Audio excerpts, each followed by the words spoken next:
मेरो आवाज सुनिरहनु भएको छ भने कृपया यहाँ आउनु होला। आगो लागिसकेको छ र यहाँ सुरक्षाकर्मीज्यूहरू र अभियन्ता साथीहरू हुनुहुन्छ। कसैले बचाउनको लागि भए पनि हेलिकप्टरद्वारा भए पनि आउनु होला बचाउनको लागि, किनभने यहाँ दोहोरो भिडन्त भइरहेको भएर कोही आउन पाउनु भइरहेको छैन। यो आगो लागिसकेको छ यहाँ र बचाउनको लागि यहाँको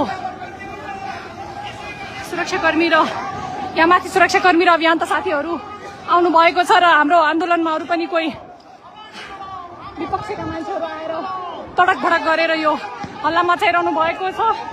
र यसै गरेर मेरो आवाज सुनिरहनु हुने प्रशासन जति पनि सुरक्षाकर्मीज्यूहरू हुनुहुन्छ भने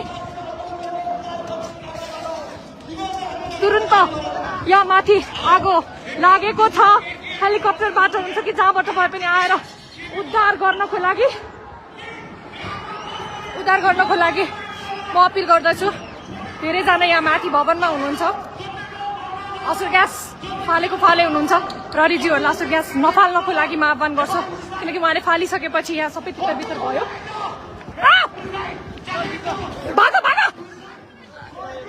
भित्र भाग।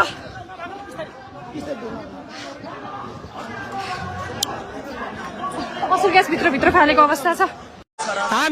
राज आउनुपर्छ। यो केपी ओली साला चोर हो, चोर।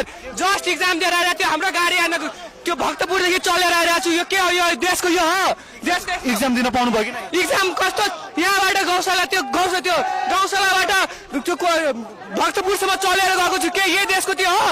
यो देशको नेता चेन्ज हुनु पर्यो। केपी ओली मुर्दाबाद। देशको लागि ज्यान दिनुपर्छ दिने, त्यो माया चोरले मारिदिने, घर घुसेर हाल्नुपर्छ। यही देशको त्यो हो, त्यो मार्नुपर्छ। हामीलाई इक्जाम दिन पाउनु भयो कि इक्जाम दिन चलेर गएको छु, चले हिँडेर। यहाँदेखि त्यो गौशालादेखि तपाईँको भक्तपुर नजिक छ भन्नु त? नजिक छ। अहिले विद्यार्थीलाई सुविधा छैन, अरू कसलाई सुविधा हुन्छ? त्यो चोरलाई भगाउनु पर्छ देशबाट। हाम्रो यही त्यो राजा आउनुपर्छ। आउनुपर्छ। यो चोरलाई भगाउनु पर्छ। यो चोरलाई भगाउनु पर्छ पहिला। यो साला चोर डकैत साला नेपाललाई बेचेर खाइदिन्छ। यो साला चोर देश बेचेर के भनिरहेको? स्टुडेन्टलाई सुविधा छैन भने कसलाई सुविधा दिन्छ? कसलाई यो चोर सुविधा दिन सक्छ? एक बार फिर नेपाल हिंसा बवाल और आग में जल रहा है। सड़कों पर पत्थर पटे पड़े हैं, बिल्डिंगों में तोड़फोड़ की गई और विरोध इस कदर कि नेपाल जल उठा है। लोगों का हुजूम सड़कों पर